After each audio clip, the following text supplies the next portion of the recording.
Welcome to Your Yes-Filled Life. I'm your host, Brenda Winkle, educator, healer, speaker, guide, and fierce advocate for your yes. I help sensitive and successful men and women find, reclaim, and live from their full embodied yes.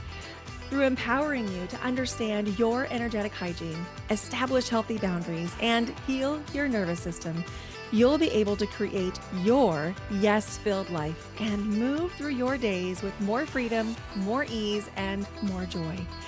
You'll hear inspiring stories of people who found their full-bodied yes, thought leaders who pursued their own dreams and are living life on their terms, and learn new ways to find the courage, joy, ease, and freedom to more fully step into your yes-filled life. Say no to the good so you can say yes to the great. Join me on this journey to discover your yes-filled life.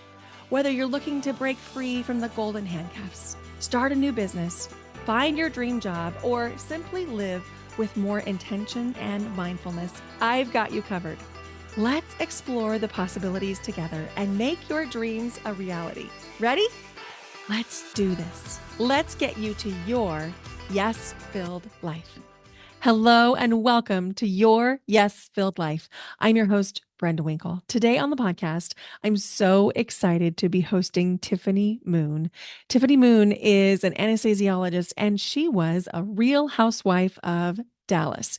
You are in for such a treat. This is an amazing conversation about empowerment, learning to care less about what people think, and following your inner guidance. You're going to love this conversation. Speaking of inner guidance and empowerment, I want to invite you into a free masterclass that I'm hosting on Friday, December 13th, called Protect Your Energy and Design a Life That Feels Aligned.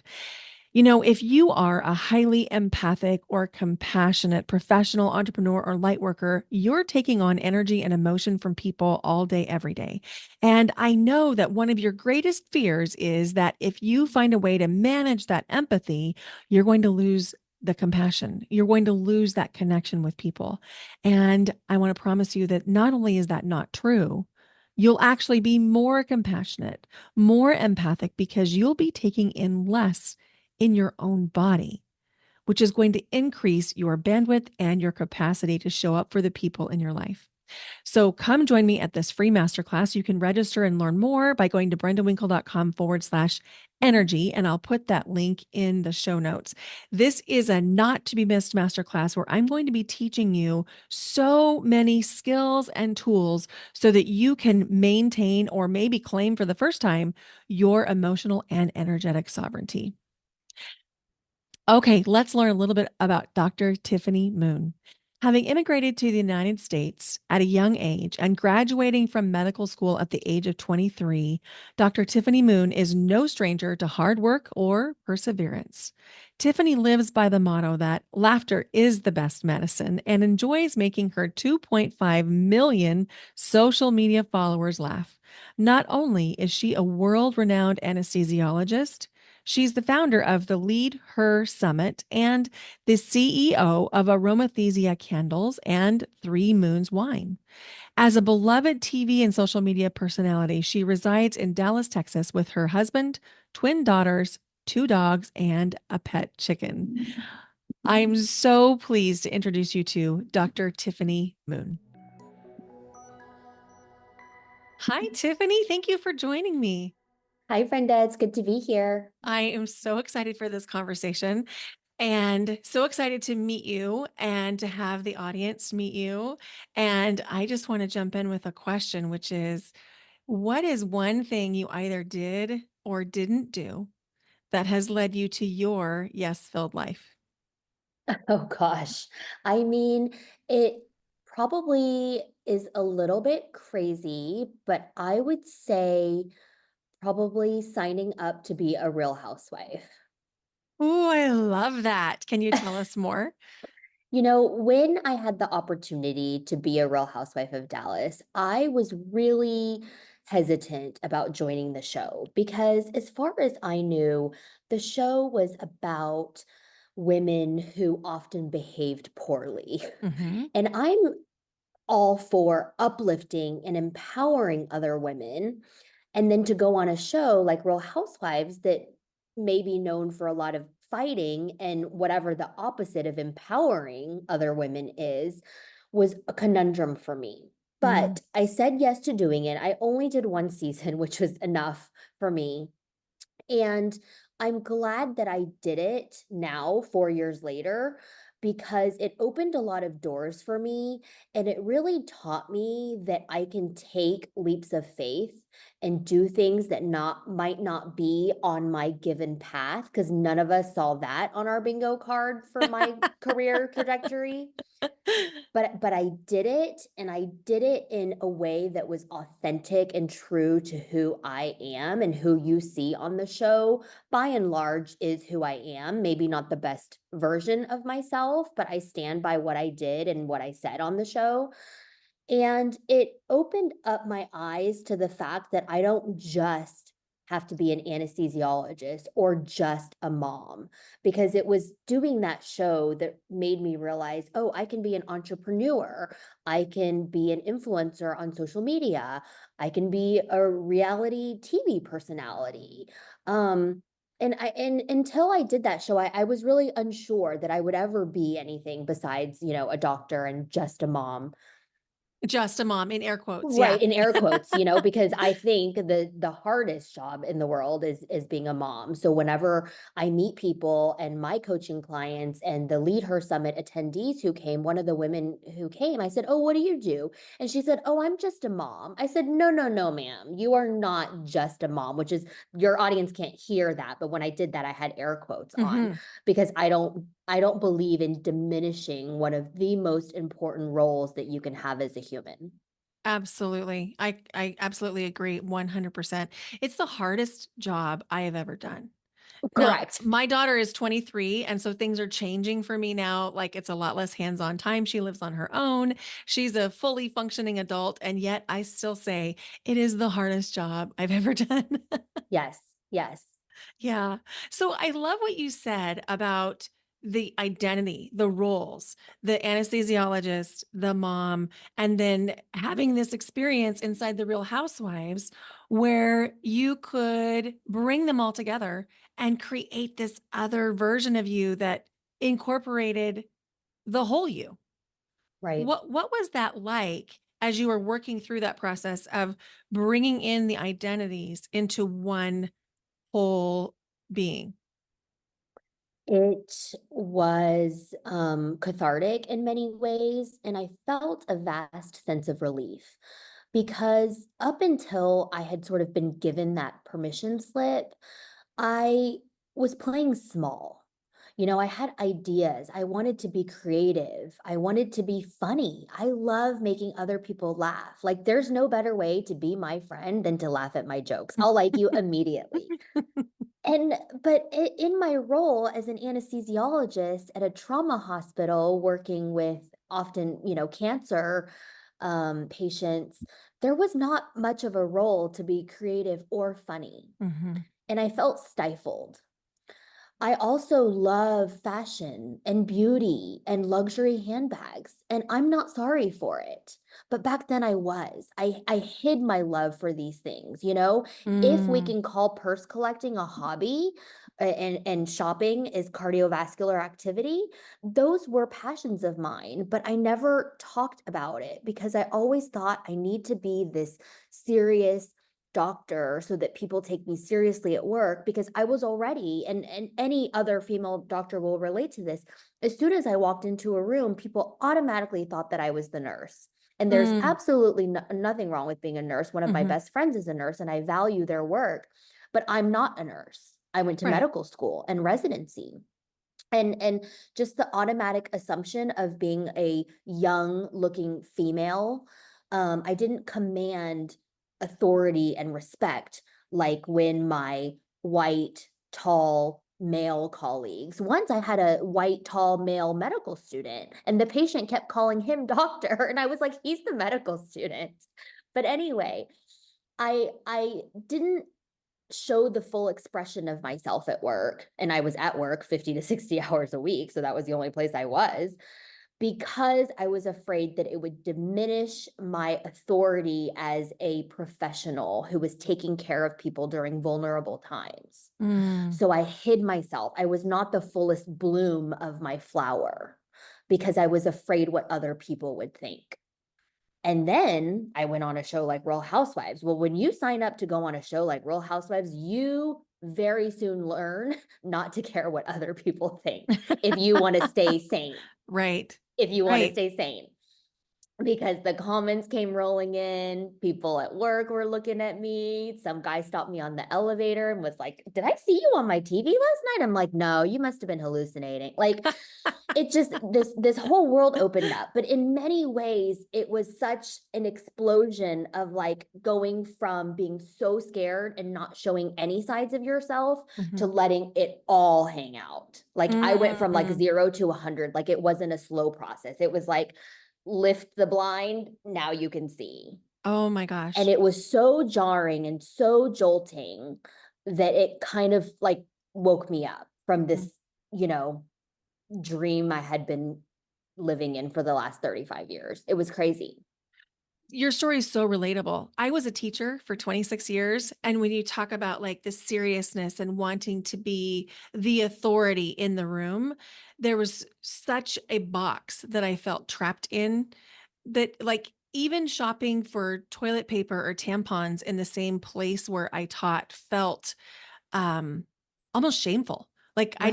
I didn't want someone to see me as a human, let alone, oh Mm. my gosh, if I bought a bottle of wine, oh, forget about it. Oh, You know? And so there was a process in becoming an entrepreneur and a podcast host and a coach that I had to go through to show up as fully me. And it was unlearning more than learning. It was yes. unlearning the messaging that I'd had about who I had to be that teacher, that serious person.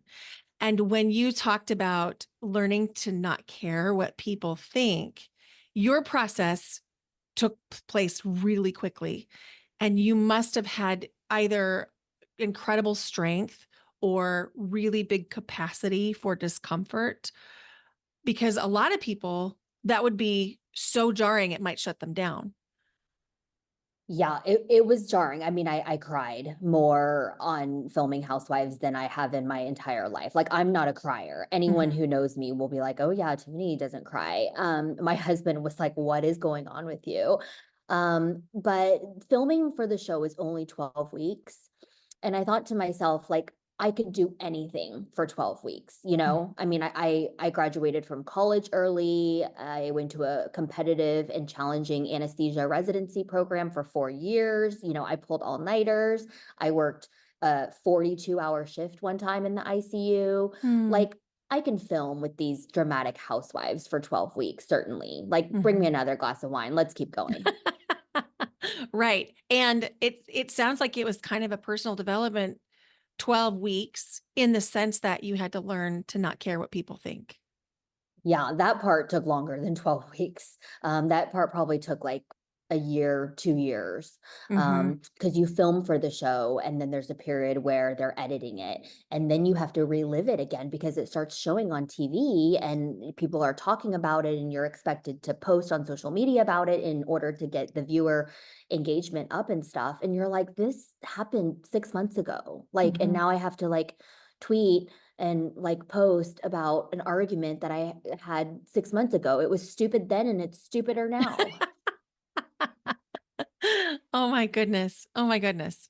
So as you're becoming this fullest bloom, the fullest version of your flower, a lot of things, I'm going to start with that and then ask my question, which is, a lot of people that I work with are really gifted at what they do. They're so talented. They're incredible professionals, entrepreneurs, light workers, and caring what people think is something that is really a barrier for them.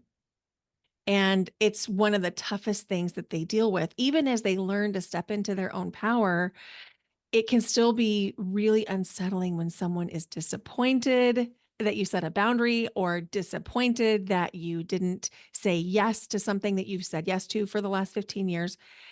How did you learn to, or how do you teach your clients that you work with? How do you manage that? How do you deal with it?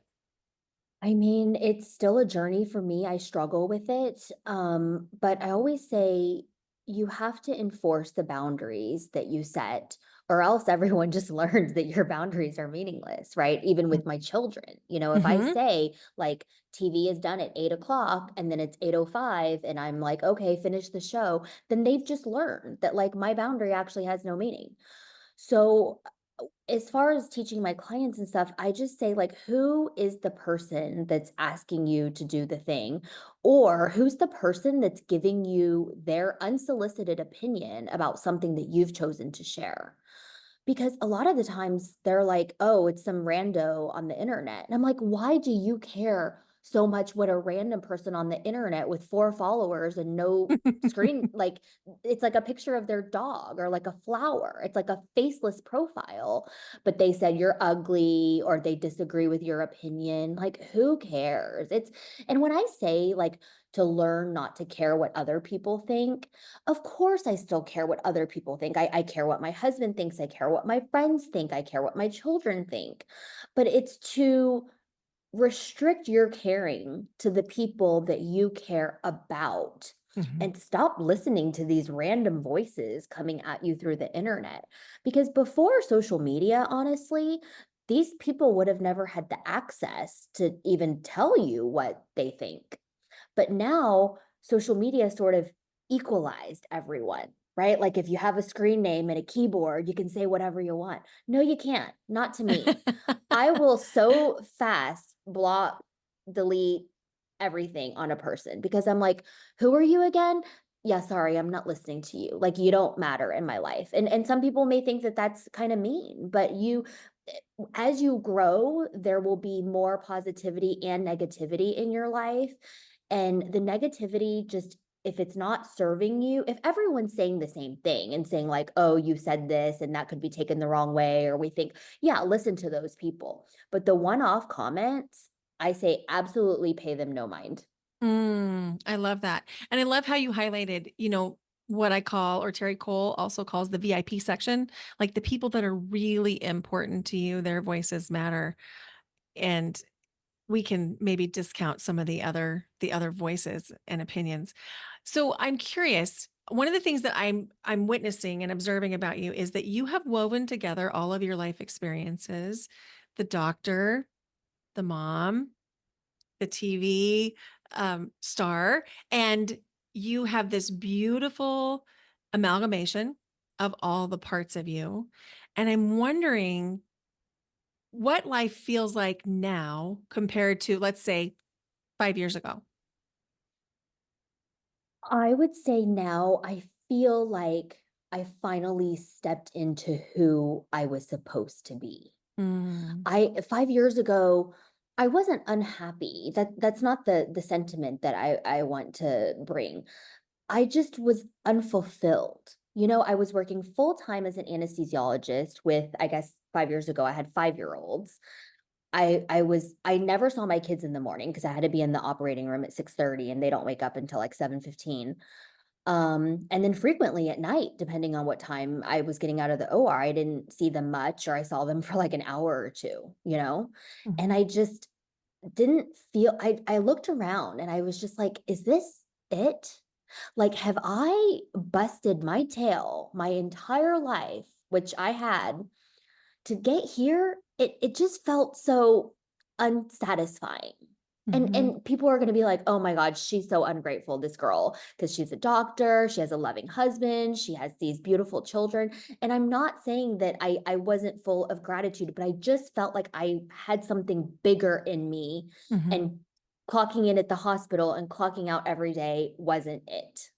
That resonates for me. I felt the same way many, many times throughout raising my daughter. And I was a single mom from the time she was 5, and there just wasn't options that I was able to perceive as far as leaving my teaching job. I just felt like I needed to do that. She needed the security in my mind. That's what I kept telling myself. And it wasn't until she was approaching her senior year in high school that I woke up one morning and I was like, okay, what's left for me? Like when she goes, what am I going to have that's actually just mine? And it was a really scary feeling. Like I felt it in my whole body as heaviness. Like I couldn't lift my arms because I was realizing, oh my goodness, my entire purpose of being is going to leave the house this August. And, if I wouldn't have really given myself permission to make the life changes that I made, I I would not be fulfilled. And it wasn't that I didn't love my daughter and it wasn't that I didn't love my job. Both were true. I loved both. And I wanted more. I wanted to make a bigger impact. I wanted to do bigger things. I wanted to help more people. And so what you're saying resonates deeply with me. And I think it'll resonate with a lot of our listeners too. Okay, good. Because I don't wanna seem ungrateful. It's just that I knew there was something else out there for me and that I needed to have a bigger impact on this world. And back then, I didn't know what it was. Mhm. And it certainly wasn't reality TV, I'll tell you that. Um, but through the reality TV, I was able to have a platform to talk about the issues that are important to me, like gender equality and empowering women and lifting each other up. So it's weird how sometimes it's like you veer off the path when in fact that detour was part of your path all along. Mhm. I feel that. I absolutely feel that. I ended up in Portland, Oregon. That's where I live now. And I came Oh, here for a job that I quit 1 year after because I was realizing I was coaching in evenings and on the weekends. And I was in this group call and I was telling everybody, just say yes to you. And then I got the call and I was like, I have to go to school on Monday. I don't want to go. And I thought, oh my gosh, I'm so far out of integrity right now. right. I have to do something different. And Yep. it was that feeling of, oh my gosh, I'm way out of integrity by doing the quote unquote safe thing, by Yep. staying with the teaching job. And so that was my it's time to jump moment. Yeah. No, I love that story. And that misalignment that you talk about of being out of your integrity, Mhm. that eats away at your soul day after day after day. You think you're doing the safe thing by staying in the secure job that has the insurance and you don't want to start your business because there's all these 100 reasons not to. But that dissonance and that misalignment eats away at your soul every single day. Absolutely. It's like poison. Yes, it is. Yeah, and Mhm. and back then, I was eating so much fast food. I am blessed to be naturally skinny, but like that doesn't mean I was healthy. I didn't work out. I didn't meditate. I ate terribly. I had like cake for breakfast, just whatever I could get my hands on. Drank like 4 cups of coffee a day. Slept poorly, and then here I am telling my patients about the benefits of a healthy lifestyle, and I'm thinking to myself, like, I'm such a fraud, like, Mm, yeah, and mhm. it didn't align. And now, I live a healthy lifestyle. I do what I call the 80-20 rule, which is good 80% of the time, but 20, because you have to live a little. And I just feel more in alignment and the things that I say and that I tell other people, it's like, that old saying, like, "Do as I say, not as I do." I'm Mhm. like, "No, we don't play that." Like, I am the example for my patients and my children and my followers. So now I feel like I'm not just talking the talk, but I'm also walking the walk. And it just feels like that your integrity is there and there's no misalignment. And that feels so good. And I It don't feels know. so good. It's so freeing. Yeah, and I don't know about for you, but for me, telling myself I need to do this because I'm a role model for my community, it makes it easier for me to keep the promises to myself about making sure that I get good sleep and good nutrition and good hydration and exercise and all the things. And so I'm really grateful. And I always say, I do this work because I need this work. Yes. Yes, I love that. Yeah. So when you were saying about loving, the designer handbags, I had a little like pitter patter in my heart. And I'll tell you why. I love fashion. I love clothes. I love bags. And when you were talking about it, I was thinking about the messaging that we sometimes get that those types of things are a little bit frivolous. Mhm. or maybe even something more negative than that. And Mhm. I wanted to unpack that a little bit with you because I think that for me, when I gave myself permission to dress in the way that I want to dress, to carry the bag I want to carry, something happened for me. And there was like this freedom that I felt in my body, and it bled into every area of my life where there's a confidence.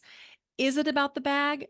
Well, maybe it's about permissioning me to do what I want to do, but I'm curious, how does that affect you?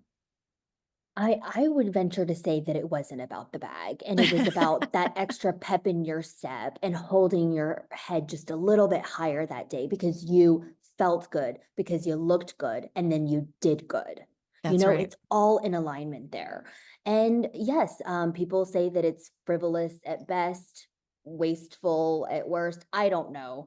But why should a man be given the freedoms to have hobbies as he pleases, such as, golf or hunting or whatever. But, me liking to try new skincares and facials and collect luxury handbags is frivolous. Like who gets to decide that? Like you don't get to decide. I don't get to decide. I think everybody should be given the freedom to have whatever hobbies they choose to, as long as it's not hurting anybody else. Mm, I think there's a mhm. dichotomy when it comes to what's acceptable for men versus women.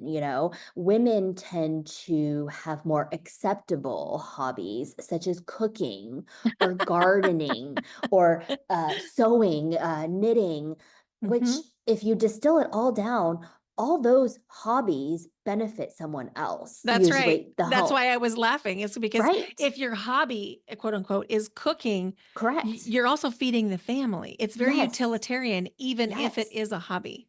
Correct.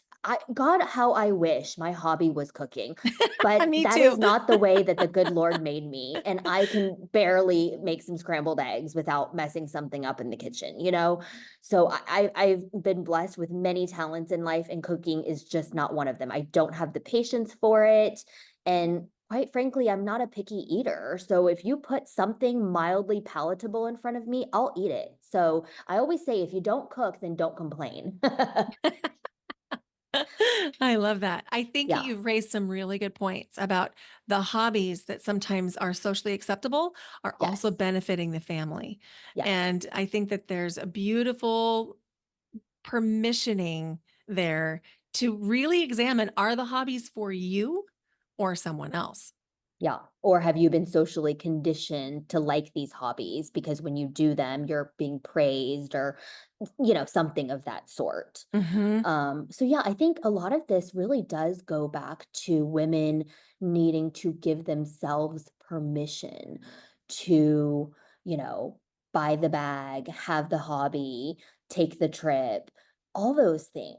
In Mhm. essence, we don't need the permission, but I think when we read books and listen to certain podcasts, you start developing a mindset where you're like, no, I deserve that. Like, why should I hold myself back and sacrifice and be a martyr for my family and all this stuff. Like, you're not going to be remembered for all those things. So, girlfriend, just go ahead and give yourself permission. I love that. I love that. In my group coaching call today, we were talking about removing the need for someone else to understand your position. And Mm, that when we can remove that need, there's a freedom that we can experience when we don't have to be understood by someone, if we set a boundary, if we claim a truth, if we make a decision that's unpopular. I love that. And so when we talk about women's empowerment, I know that you lead summits and you lead retreats and you've got a book. Can you tell us a little bit about your work? yes. So, not too long ago, we just had the inaugural Lead Her Summit, which is an idea that I dreamed up because I wanted a safe place where women from all different professional backgrounds could gather and share our areas of expertise with one another and amplify each other, which is exactly what we did. Our friend Allie was there. She spoke, she led a yoga session, and the feedback that I got from the women was just so enlightening to me. People said that they had never been to a conference where everyone was so nice. and they made Mm. so many new friends. And this one girl wanted to write a book, so she met with this copywriter, and this other girl wants to leave her practice in academic medicine and start her own OBGYN practice. So she linked up with someone who had done the exact same thing. Because by and large, these days, whatever it is you want to do, I bet you there's someone who's already done it or something similar enough where they have a abundance of expertise to share with you if you would Mhm. only connect with them and ask for a little advice, you know? Yeah. Because most ideas and things that we're doing aren't that novel, right? And so it's just incredible to find a mentor or a colleague in the same space just to bounce ideas off of or get some advice from.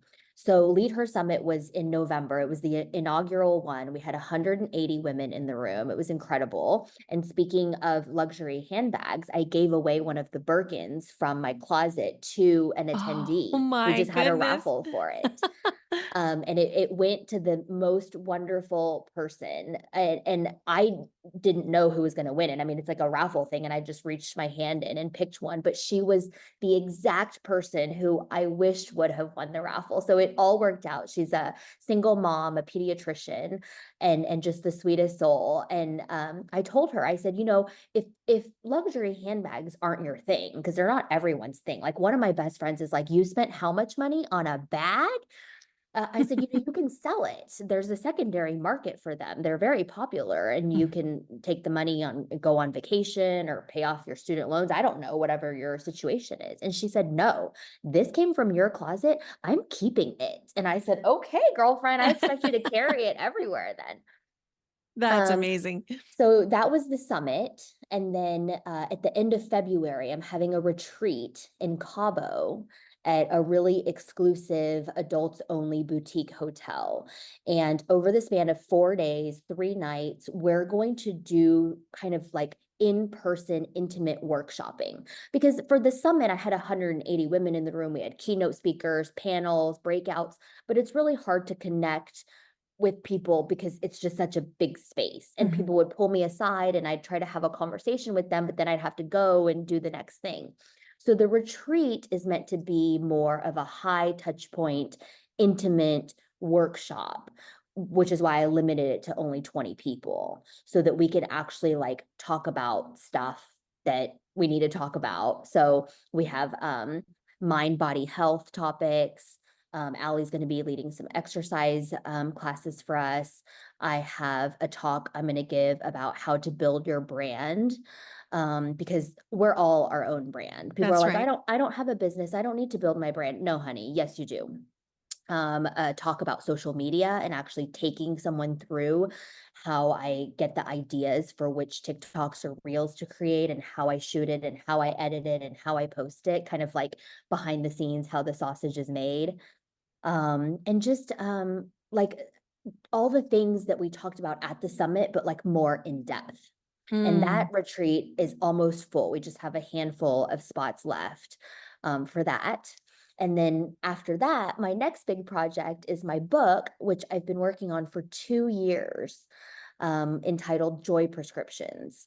And the reason it's called that is because it's a memoir of sorts of all the different chapters of my life.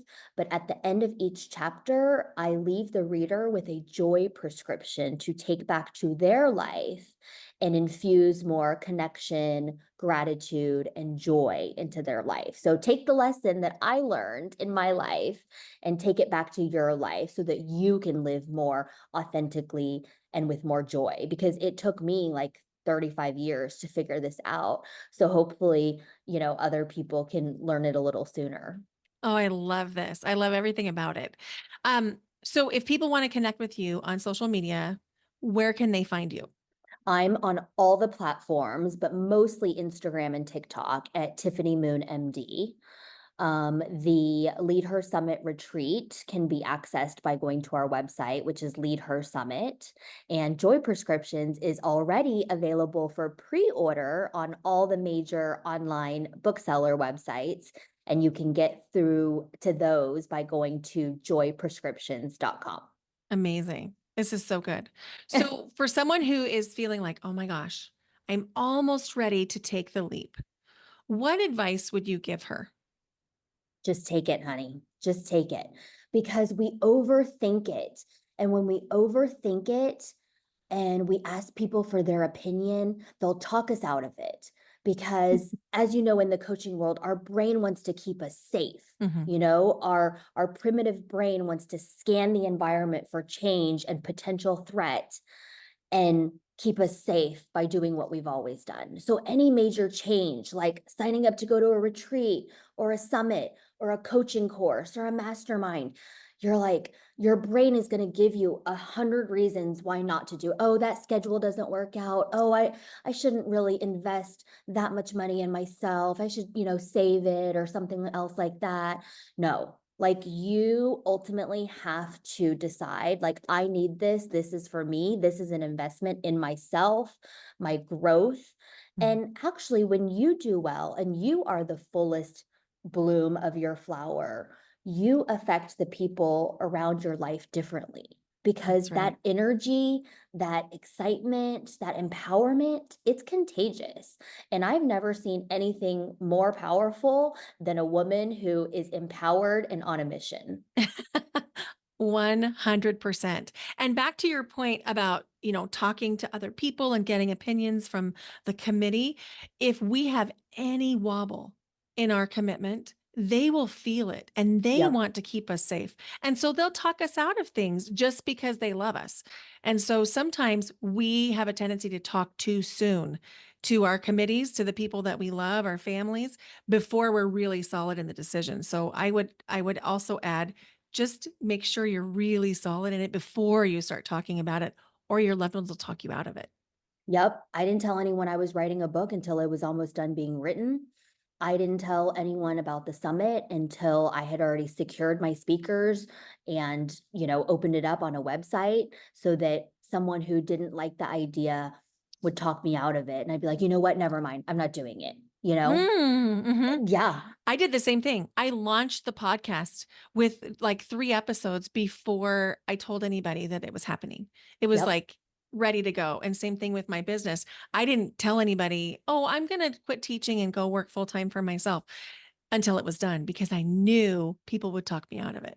Yep. So I guess the lesson is don't tell people if you're going to do something, tell people after you've already done something. Yeah, that's it. That's Yeah. it. Yeah. Or reach up to your coach, to your mentor, to your Right. advisor, to your mastermind group, and talk to other people who are perhaps willing to lend you some bravery and some courage. Yes, and they have a more open mindset that not everyone has, in terms of, growth and reveling in discomfort, because discomfort is absolutely necessary for growth. So if you're going to tap out as soon as something is uncomfortable, that's not the type of person you want to be getting advice from. So, surround yourself with good people who have a growth mindset and who will applaud you for working through the discomfort so that you can have the growth. That's so important. I agree. Growth comes with discomfort. It is not comfortable to show up and try something new and to not be good at it the very first time you try it. It's Right. just not. Yeah. If it was easy, everyone would do it. That's right. Yep. Is there anything else you'd like to share before we close? No, no, it's been wonderful. I'm so grateful to have been connected to you and just the platform that you've built that talks about these important issues and really empowers women to live their best and most authentic lives. So thank you to you. Thank you for being here, Tiffany. I just appreciate it so much. And I look forward to working with you sometime soon. Yay!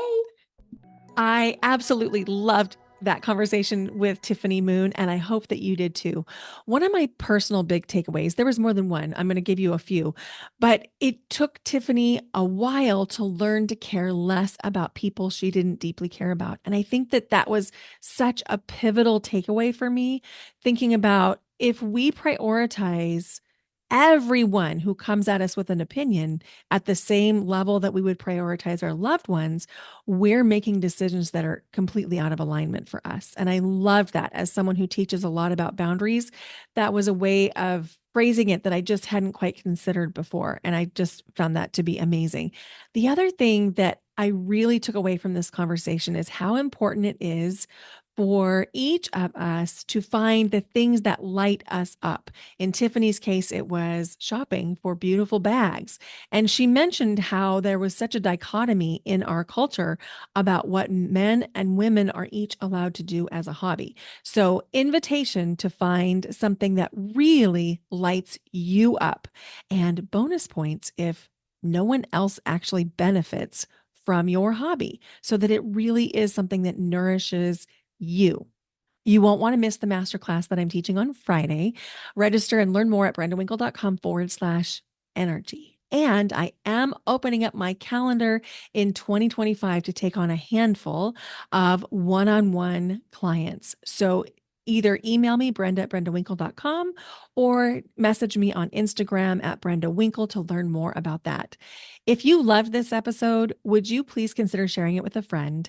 And if you haven't yet given it a rating, please go give the podcast a rating and a review wherever you're listening. It takes you like 30 seconds, and it's one of the most impactful things you can do for the podcast. And let's face it, we all need a lot more of the right kind of yes in our lives, the kind of yes that lights you up, that fills you with excitement, that powers you through your days to allow you to give more to your friends and family by enjoying the heck out of your own life.